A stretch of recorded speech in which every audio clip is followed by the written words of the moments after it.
Primeira coisa que nós iremos trabalhar, primeira coisa que eu quero que vocês pensem comigo é o seguinte: a diferença fundamental da psicanálise para qualquer outra psicoterapia, tá? Qualquer outra na área da psicologia ou que se chama hoje de terapias holísticas. A principal diferença é, todas as terapias holísticas, terapias, né, da ordem da psicologia, elas trabalham com algumas coisas em comum. Por exemplo, tem suas teorias, tem suas fundamentações, perfeito, isso não há problema. E duas questões. Primeiro, trabalham com uma certa normatividade social. O que é uma normatividade social, professor? Uma ideia de bem, uma ideia de correto, uma ideia de ser humano. Tá? Ou seja, um pai bom é um pai que faz isso, uma mãe boa é uma mãe que faz isso, um marido bom é um marido que faz isso com a sua esposa e vice-versa. Portanto, eles seguem uma normatividade. É por isso que quando você chega num consultório de um psicólogo e você fala alguma coisa, algum vício, alguma questão da ordem, não sei, do pecado, ou que seja um tanto quanto mais imoral, você vai ver que muitas vezes vai ter um espanto e ele vai trabalhar contigo para fazer você perder, tá? Ele vai trabalhar com você para fazer você perder esse vício, fazer você mudar, olha, porque fumar faz mal, porque você traía errado e aquela coisa, tudo mais. Portanto, é uma normatividade a ser seguida. Então, o psicólogo ou os terapeutas, eles vão trabalhar com isso. Há uma certa limitação, tá, da realização do desejo do indivíduo para com ele mesmo. Se o desejo for destrutivo, se o desejo não fizer bem ao próximo, né, há um problema. Perfeito. Esse é um primeiro ponto. O segundo ponto, o terapeuta, né, o profissional da área também, ele tem algo que a psicanálise combate muito, que é o que nós vamos chamar, no conceito lacaniano, de lugar do mestre. O que é o lugar do mestre?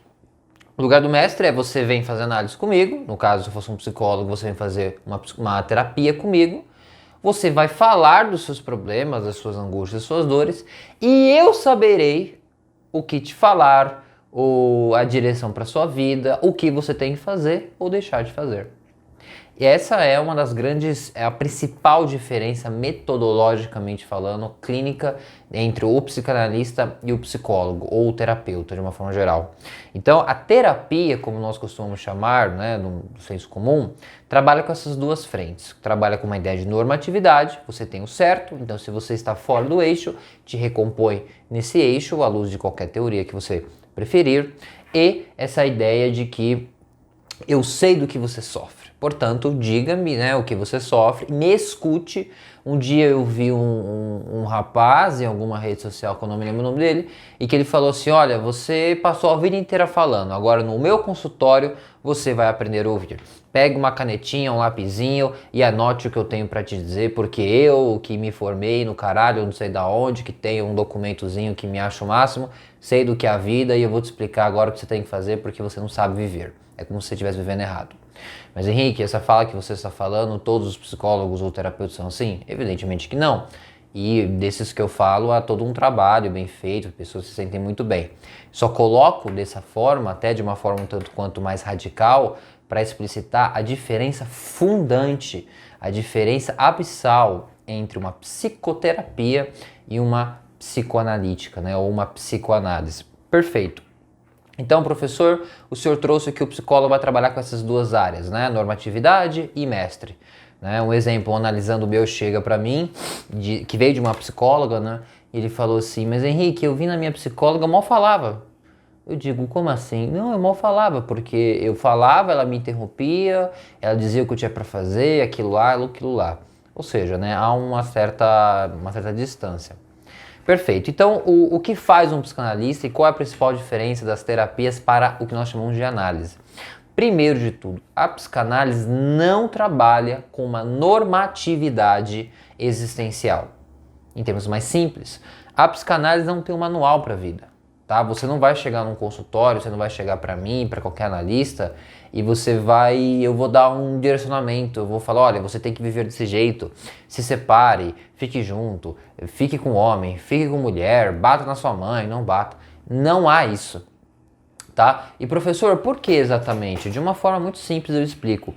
O profissional que trabalha com psicanálise, que é formado na área da psicanálise, Inclusive, o professor Arthur Mendes, existe aqui o curso de formação em psicanálise, e quem se interessar, sugiro que conheça e vá fazê-lo para se tornar um psicanalista, que nós vamos chamar daquela psicanálise pura, né, uma psicanálise mais ali tradicional.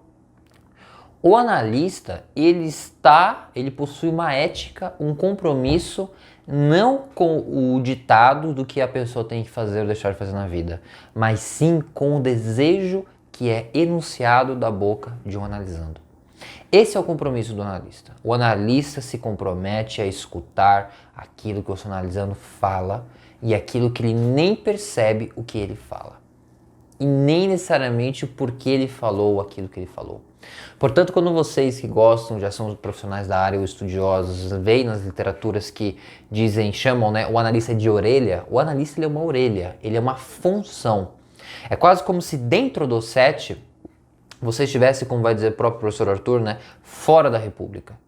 Ali o analista não tem nem CPF naquele momento. Se a pessoa quiser chamá-lo apenas de analista, não tem problema. Tá tudo certo. Porque ele é uma orelha, porque ele é uma função.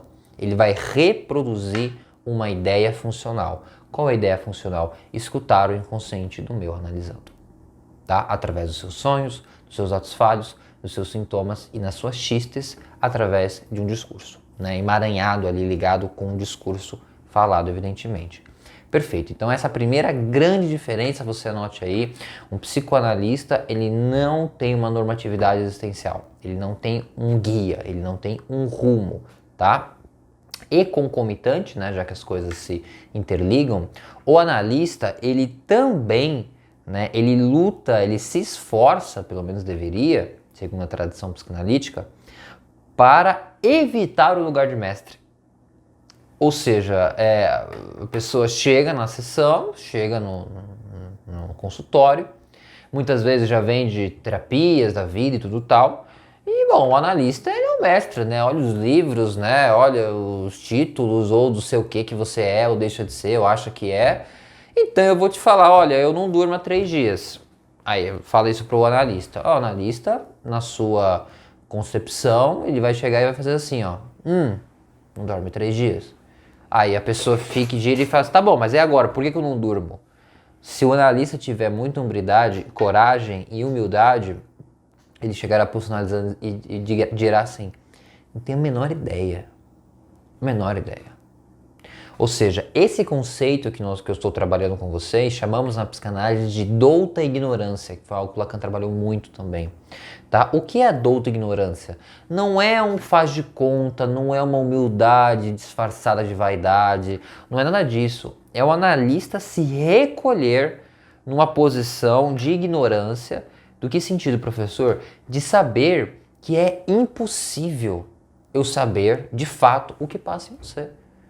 Se você me falar e fizer sessões pelo menos uma vez na semana, eu vou começar a criar hipóteses.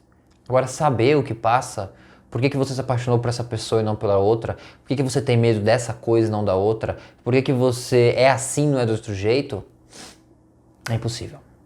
Por isso que depois vocês vão encontrar na literatura lacaniana, Lacan dizer que fazer análise ou analisar é uma profissão do impossível.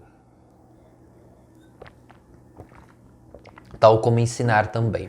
Então, há um muro, há uma distância, há uma quase impossibilidade de saber o que o outro sofre. É por isso que o analista recua, fica em silêncio e faz algumas perguntas e intervenções.